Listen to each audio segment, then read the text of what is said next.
Monday morning, first period, 11 construction, just finished. One girl who's been on the roll but hadn't been to school yet, she came and she was here today. Another one who signed up for the class last week, she was here today. So that's two that were technically on my roll of 25, but this is the first time I've seen them. Being first period, it was a slow start, quite a few kids coming late. And unfortunately, I've had one girl who was signing out, changing subjects, said on her form that construction, she decided it wasn't for her. Disappointing in a little way because she's the younger sister of a kid I had in year 12 last year who was a very nice student. She was very nice, but obviously, yeah, if it's not for you, it's not for you. We'll bring my roll to 24 on paper. I think there's only technically 2 now that I have not seen. So that means the largest class I've had here was 20. With the other 2 today, that makes 22. Minus 1, 21. I'll figure it out. Only supposed to have 20 in the class, but I tend to let it go a little higher because I do know that there's an attrition rate. Some drop out, some get jobs from work placement, and so the class just generally gets smaller. Like this year's year 12 started at, I think it was 18 was the final list of students who were actually here at the start of the year 11, and I now have 8. All the rest have basically left and gotten work, or I actually got a couple that are repeaters. So end of Tuesday, this was probably one of my fuller days. I had year 10 first thing this morning. We did some prac, got them cutting some of their joints. We were meant to do safety tests, and I misread the screen on the safety tests program we've got and saw my due date all green, thinking that was the kids had done them, and they hadn't. So we're doing that tomorrow. And I had thanked them for getting the work done on the Friday when I wasn't here. Year 12 construction were in here. They got that frame squared up and put the strap across it to keep it square.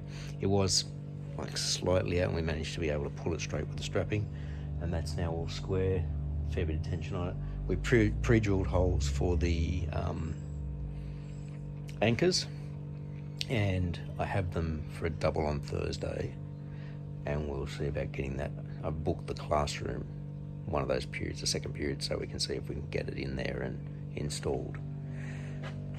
I know the teacher who wants it up is in their period 1, so she might let us bring all the gear down, and then when she's finished with her class, we can install. I had year 8, we were doing safety tests, so we were over in the computer room before lunch. The laptops are working really well that I've got here.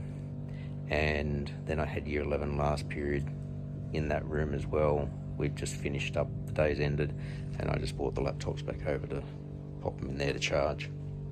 So they're working well, which is good, the laptops. End of the day. Got some stuff to do back in the staff room. Just finished with my classes for today. I had 10 timber this morning, but they were combined with a 10 child studies class because the teacher's away, we don't have casuals. So I had them all in the computer room. Laptops were excellent because 31 kids in the class. We had the computers that are in the room plus the laptops so that everybody could work. Then I had year 11 construction over in our other the trade school computer room, which doesn't have many working computers, so I took the laptops again. Everybody was able to do some work. There are so many courses or so many websites that the kids have to be signed up for this course, for literacy and numeracy, for work placement, for preparation for work placement, for Evidence Central, the Safety On Guard, Google Classroom, all these different sites that they have to be on just to be able to get through the course. And it can be a struggle at times getting them all on and productive, because it becomes so overwhelming. It becomes overwhelming for me as a teacher, having to open so many different tabs to be able to check the students are on and that they're doing the right thing. It's really difficult. So for them, it can be really overwhelming. Some of them just go, I don't know what to do. And yeah, walk them through it. Worth it in the end. I think it's a very good course. I've now got this period off, then lunch. I'm on supervision, and then I'm going to be sitting up for the deputy last period of the school of the day. So I better go get some stuff done. Just finished double with Year 12 because there was a class in the room that we're going to work in this morning, period 1. They got all the toolboxes dismantled. So that means when it comes to the next class doing toolboxes, well, I've got to check if that's still in the course.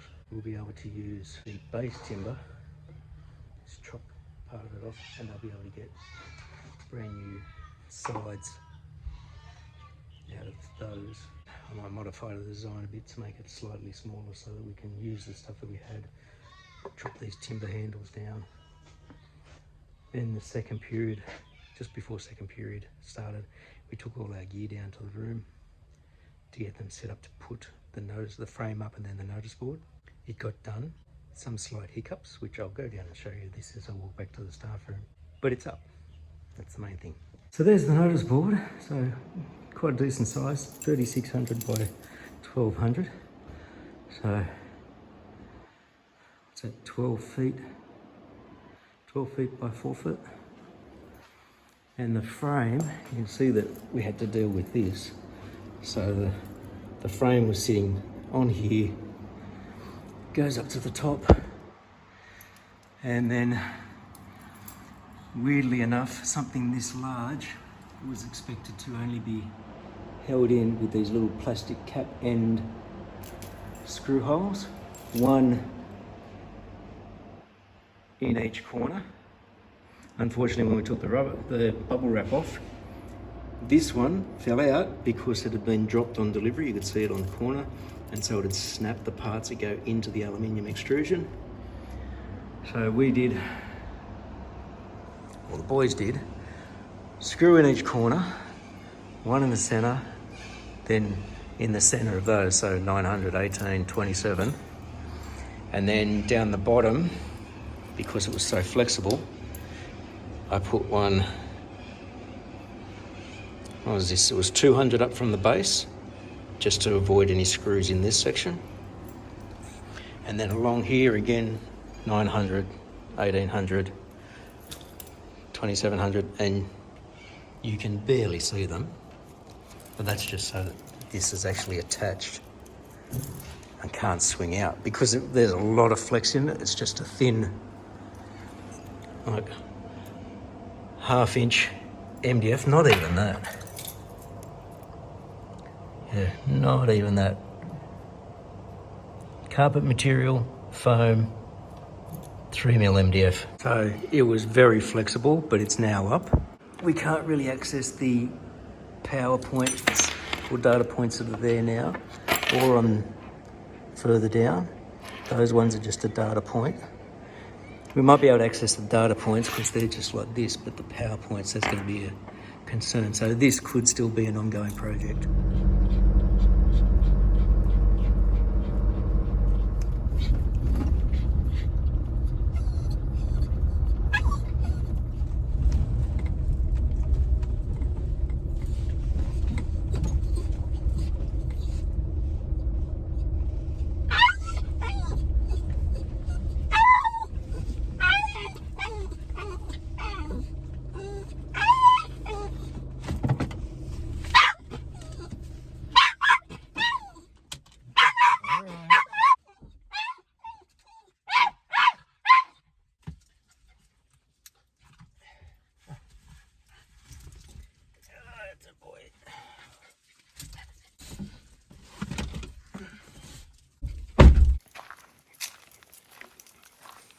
After an end of a week that had like really hot, muggy temperatures, cool change came through on Friday night and ended up just raining, and it just basically rained until this morning. So all the way through Saturday, just an on and off rain drizzle type thing. Front pond's nice and full. Up again this morning and it still looked horrible, all just grey. And my wife said that the forecast said it was going to fine up, and it did. Beautiful blue sky, It's cool out. I thought it was going to be horribly muggy, but it is like 5 p.m. I think. And 4:30. Got to start my outdoor walk. Got to record some of these things. A nice day, nice afternoon. She said you should be able to take them for a walk. I ended up having a nap midway through the day. Woke up feeling a bit more refreshed and get out and about. Finally remembered to bring my proper camera to try it out on the walk, because I haven't taken photos with it for so long. Always just taking photos with the phone. Continue my walk.